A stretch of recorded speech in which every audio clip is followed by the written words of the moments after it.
Hello, beautiful souls. My name is Jessie, and welcome back to another episode of Rewire to Inspire.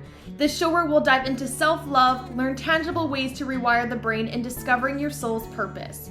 The goal of Rewire to Inspire is to encourage listeners to begin doing the hard work, to get curious and open to maximizing your life. Our mindset shapes how we live. Depending on life events, traumas, and personal experiences, our mindsets are all vastly different. However, one thing we all have in common is the ability to rewire our mind, to change the narrative, and to pivot our lives. I hope you leave each episode with the belief that you are so worthy to live a life true to you. I look forward to chatting with you every single Tuesday and Thursday and helping you grow exponentially in all areas of your life. Without further ado, here's today's episode. Hello, beautiful souls. My name is Jessie, and welcome back to my podcast, Rewire to Inspire. I am so excited to be jumping on the microphone with you all for episode number 114. I am having the most incredible day today, and I hope that I can radiate some of that energy through my voice to you guys. If maybe you're having a little bit of a harder day, or in the opposite of that, maybe you're having a phenomenal day, and I hope that this just allows you to continue on that trajectory. I just got back from a wonderful workshop at a local place where I learned all about composting. Sounds super, super boring, but honestly, that stuff is right up my alley. Learning about sustainability, learning about, the power that we have to make a difference in our food and in our nutrition and just for our overall environment. And it was just super amazing to be around other like-minded people, to get to be the student and to ask questions. So nonetheless, it is a beautiful, sunny spring day here in New Brunswick, and I am so excited to be jumping on here, chatting with you all.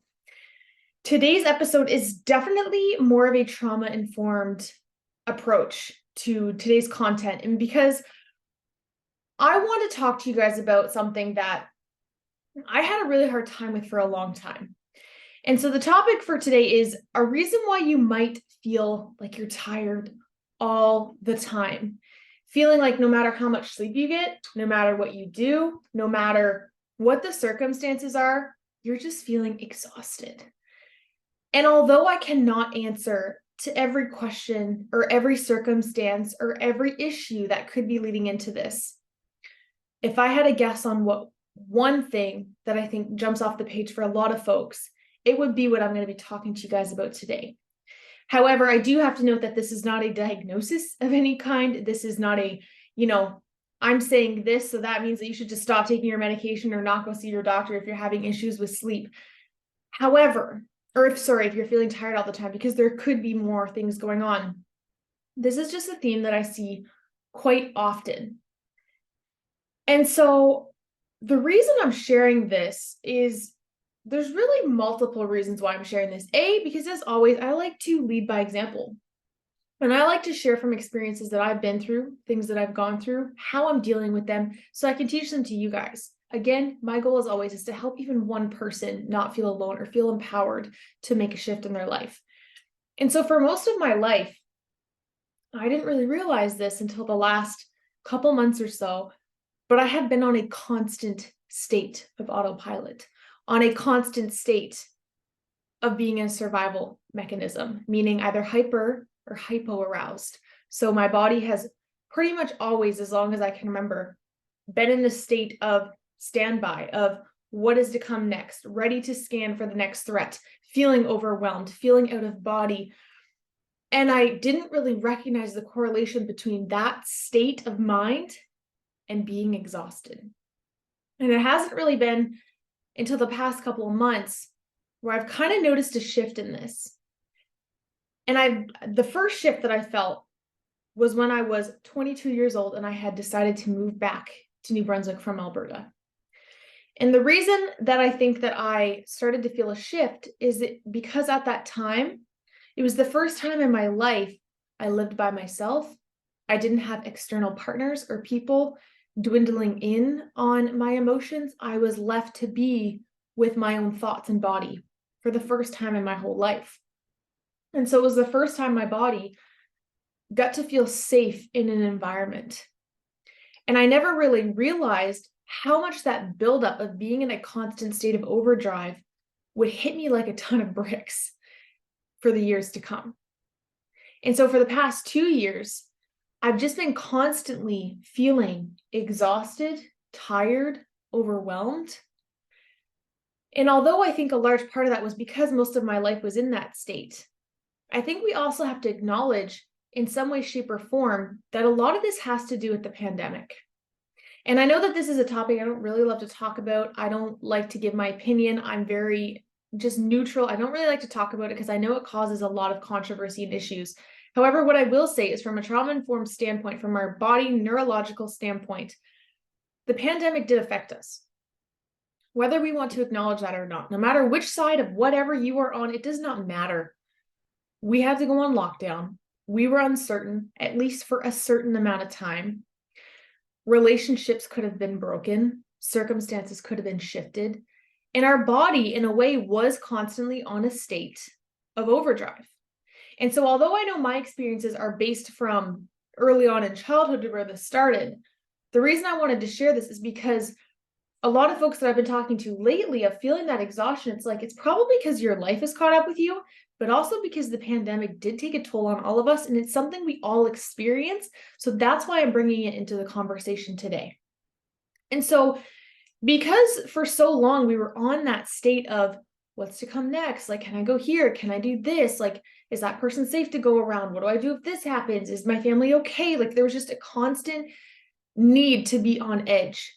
And again, all of our circumstances are different. All of our experiences were different. But in some way, shape, or form, either you directly or someone you knew was feeling this way. And so what is happening to our body when that happens is we are constantly under stress. We often think, I'm stressed at work, or this person's stressing me out or whatever, but our body carries stress more than we might think in our mind. It carries it, it holds it, it remembers it, it's scanning for it, and it's using up so much of our beautiful energy. And you might have heard the word cortisol before.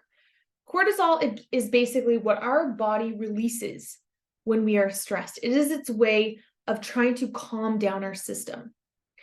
But the thing is we only have so much cortisol in our body per day. This is reproduced while we're sleeping in our adrenal glands. That is a part of that system. And it is only reproduced typically during exercise, sleep, proper nutrition. But the thing is when we go through these like cortisol bursts, what goes uphill must come downhill. And that is exactly what I think we're seeing with a lot of us, of feeling that hyper sense of exhaustion. We're burnt out. We're overwhelmed. We can't sleep. Everything's pissing us off. It's like, yes, which makes so much sense if we take a step back and we look at it from that approach. But I recognize that not a lot of us can do that because we don't have the education to do so, but also it's not talked about. These things aren't being talked about of how it's affecting our body and how we can heal that. Trauma healing is probably one of the least seen topics ever. When's the last time you walked in a grocery store and you looked at a magazine rack and you've seen how to heal your trauma? It doesn't exist. I don't know why that is, because we all have trauma. We all have things we need to heal from. We're all exhausted. We're all overdriving our systems. And our systems are bound to crash. And that's what we're seeing.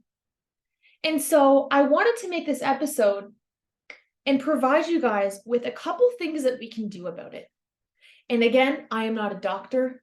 I am simply providing this from a self perspective with some trauma-informed training and just what I've witnessed time and time again from my personal experiences and of talking with other people. One thing that I find super interesting about cortisol and about our systems is that the things that can really diminish it more is when we don't sleep, when we're over caffeinated, when we eat poorly, and when we don't exercise or move our body. But if we think about it, when we're tired, what are the things that we have the most trouble with or do too much of? We don't sleep oftentimes because we're so stressed. So that means we drink more caffeine to try to stay awake, but we're so tired that we don't work out, and we're so tired to cook a proper meal, yet alone financial issues that are at game right now. No wonder our systems are going through this constant cycle. No wonder our mental health is depleting and mental illness is on the rise. And we see all these things, and it's like, when are we going to halt and look at it from a bottom-up approach instead of a quick fix, instead of another medication? I told my doctor, that I was feeling this way, and I was feeling extra depressed and extra anxious, which can be a huge indicator when our cortisol is being overused. And within a 10-minute conversation, she was writing me a prescription for a drug. I'm like, I don't want that. That's not what I'm here for. I'm here to communicate this so maybe I can get some blood work done and kind of get a baseline of where I'm at so I can improve from here. And again, I'm not hating on Western medicine. It's done wonderful things. But how much of our life are we just trying to smother up the issue? How much at the end of the day are we drinking, consuming our problems away? Because guess what? They're still going to be there tomorrow.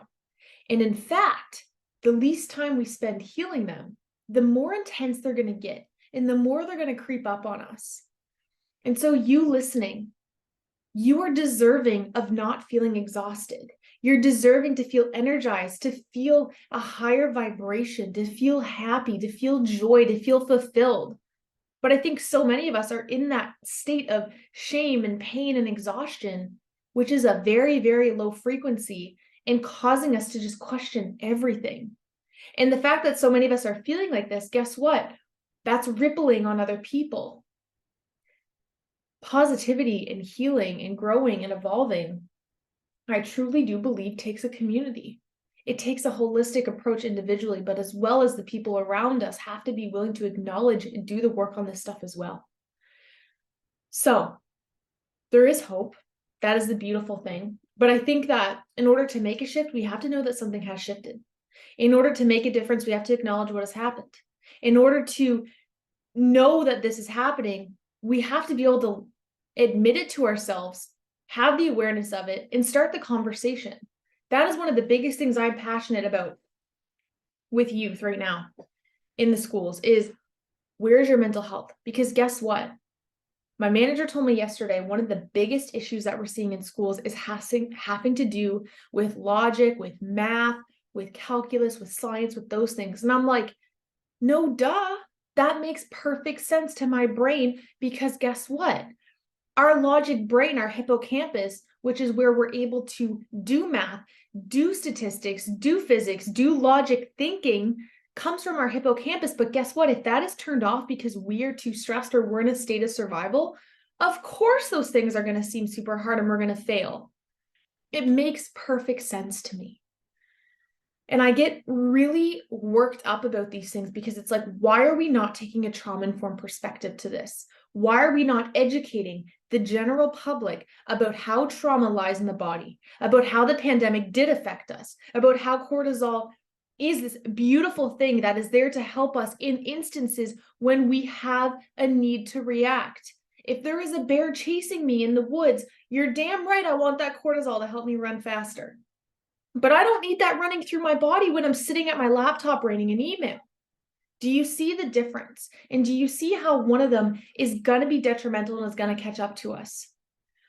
My goal of today is to provide you guys with some things that we can do, but to really hammer in your noggin the importance and the significance of not turning a blind eye, of recognizing, checking in on our friends, checking in on each other, checking in on ourselves, of, am I just really, really overwhelmed? Mindfulness, yoga, breath work, those things hold so much power. And I know that they sound woo-woo. I know that they sound crazy, but I don't know about you, but I'd rather look crazy doing a meditation than be dealing with hyper anxiety for the rest of my life. So I want you to know that wherever you're at right now, that is amazing. You are here. You are listening. I'm so, so happy that you're here. And we can make a shift. We can make a difference. We can do this. But it has to start with a conversation of even knowing that it's happening, because it's hard to fix something and tend to something if you don't even know what's going on. So without further ado, what can we do about this, Jessie? What do we do? The first thing is kind of like I just said, and it's to acknowledge that it's happening. Don't turn a blind eye. Don't be ignorant about it. It is happening. It is affecting you. It is affecting me. It is affecting our community. It is affecting our families. In which capacity? That is going to be unique to all of us. Maybe you already have amazing grounding techniques that you're using. Perfect. Maybe you already have great healing things that you're using, going to therapy, doing all the things. Amazing. For most of us, we don't have those things. We're not doing those things because we don't have time, resources, energy to do so. So the first thing is to acknowledge that this is happening. Acknowledge why you're feeling that way. Acknowledge why you might be feeling that way so we can start to dot our I's and cross our T's. The second thing, start to identify your daily stressors. This one's going to be huge. So start to identify every time throughout the day you start to feel overwhelmed or stressed. Something that's been helpful for me with this is every time I'm feeling stressed or overwhelmed, I'll go and I'll write my to-do list. Because if I know I have everything on paper, it's right here in front of me if you're watching video, I know if I have everything right there in front of me, I don't have to keep stressing about it in my mind. I know I can get to it one at a time because that's all we can do as humans. But starting to identify your stressors, maybe your coworker stresses you out, maybe money stresses you out, maybe the drive to work stresses you out. Whatever it is, identify all of them. Let it have light. Let it come into your consciousness. If it's not in our consciousness and we're not acknowledging it stressing us out, we can't do anything and really build the tools and tips to tend to it. So that is the second thing. The third, begin to heal your past. If you have not yet in your life, or even if you have at one point seen a therapist, talked to a counselor, done anything of that realm, I cannot encourage you more to do that. Seeing a therapist was probably the best decision of my life. And I am right now in the process of finding an aligned therapist again. Because guess what? The healing journey does not end. It doesn't end. It's always going to be different. We're always going to have issues. We're always going to have things. And the thing about therapy that's amazing is that it gives us a place that is really self-centered in the best way, where the therapist on the other end is not there for their benefit, but instead to have undivided time on you, to focus on you and to help you heal. But the thing is if we've just stuffed down our life experiences for our whole life, we've stuffed down our pain, we've stuffed down our traumas, they're staying in our body and they're coming out in little ways. It's like a crack in a foundation. If you run water through it, it's going to find a way to leak out. Our trauma in our body is doing the same thing, but we might not even realize it. It could be affecting our sleep. It could be affecting our mood. It could be affecting our digestion, our skin, just our overall vibe as a person. But I don't think we realize these things because it's so normalized to have those symptoms. Oh, that's just a part of life. Oh, that's just a part of being a woman. Oh, that's just a part of your 20s. Oh, that's just this. That's just that. No, it's invalid education about how it actually affects our body and our minds, you guys. This stuff just pees me off so much. One of the most empowering things I've ever learned about in my life is how trauma lives in the mind and in the body. Okay, number 4, nourish your body as best as possible. I know Doritos are good. I know chocolate bars are good. Trust me, I know all about it. But what I also know is that our body needs proper nutrition to heal and to work to its best capacity.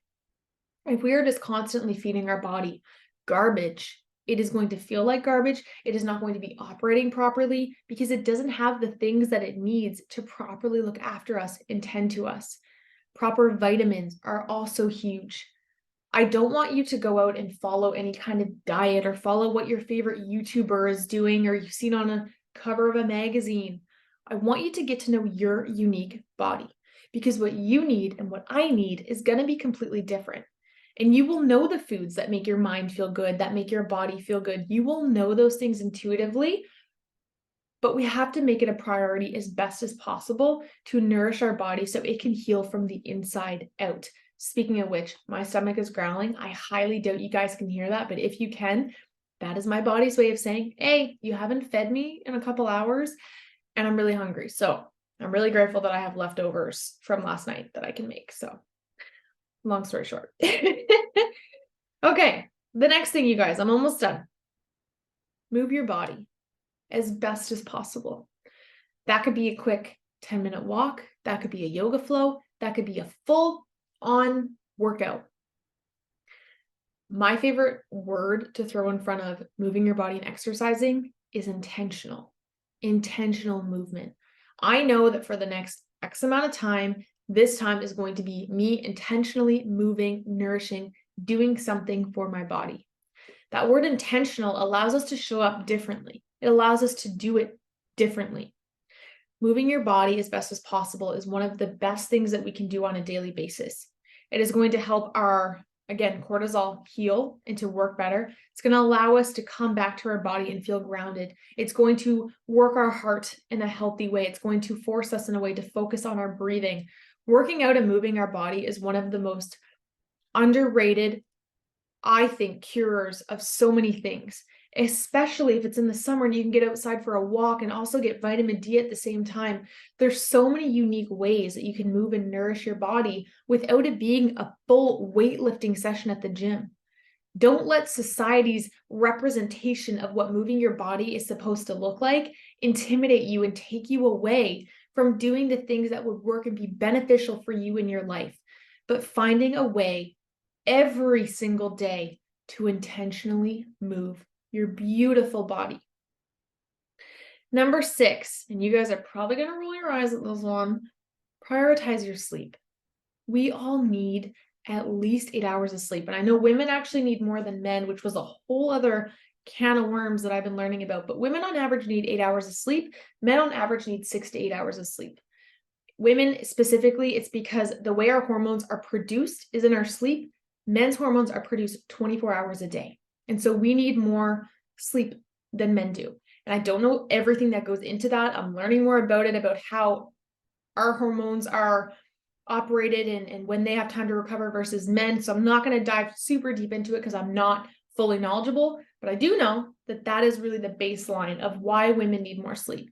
Not to mention where we're at in our cycle, all these other things that are at play. But we need to prioritize our sleep. I know it can be hard at the end of a long day because it's like, this is me time. This is time that I just want to watch TV and just relax.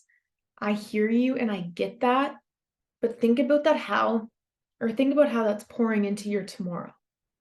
I often ask myself when it's starting to get late, will tomorrow thank me for this? And if the answer is no, then I know what I should be doing. Prioritizing my sleep has been a game changer. I've been starting to not bring my phone into the bedroom, so it does not go past the door of my bedroom. It is my sacred place to really avoid technology, to just focus on my sleep. I have my sound machine, I have my essential oils. It's really just become this safe, sacred place for me to focus on raising my energy, replenishing myself for tomorrow so I can show up even better. Sleep is such a magnificent thing. And again, one of the reasons you might be tired is because of that stress, which could be stopping you from sleeping.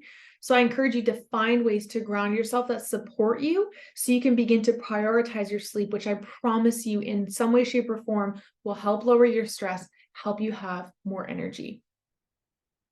And last but not least, acknowledge that this is okay and that your body is trying its best.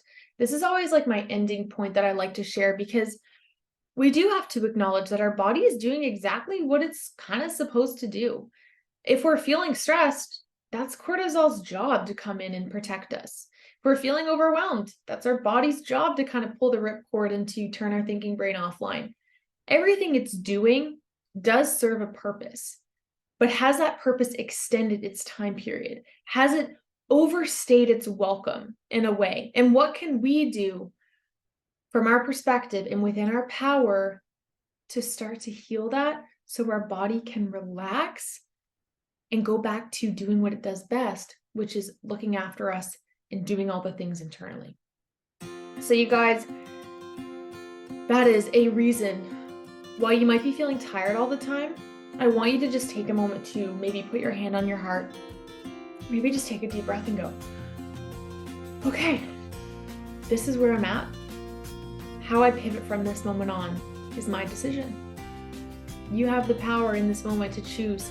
Are you going to keep going in the cycle you're going on? Or are you going to allow this to just give you some new awareness of how you could be living differently? What could be happening internally? Maybe that's seeking resources, calling that therapist, calling your doctor, whatever it is. What is your next step after this? Only you will know what that thing is. Only you will know how this aligns for you. But I truly hope you know that you're not alone in feeling this way. It is okay. It is what's got you to where you are. You deserve to feel energized and to live the most aligned, fulfilling life. So thank you guys so much as always for tuning into episode 114 of Rewire to Inspire. If you're looking to connect, you can find me on Instagram at Jessie Brown 13. If you're looking to book a free 30-minute call, I would absolutely love to connect with you. The link is in the description below. Feel free to click that, pick a date, and I would be more than excited to jump on Zoom with you, have a conversation, and see how I might be a good fit for you as a coach and or just to have a conversation with a like-minded individual. So without further ado, I hope you guys have an amazing day, and I look forward to chatting with you all next week.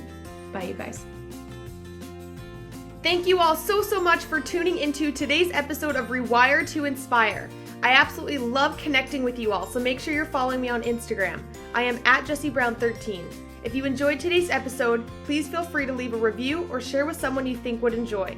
I look forward to chatting with you all next episode. And remember, get out of your head and into your heart.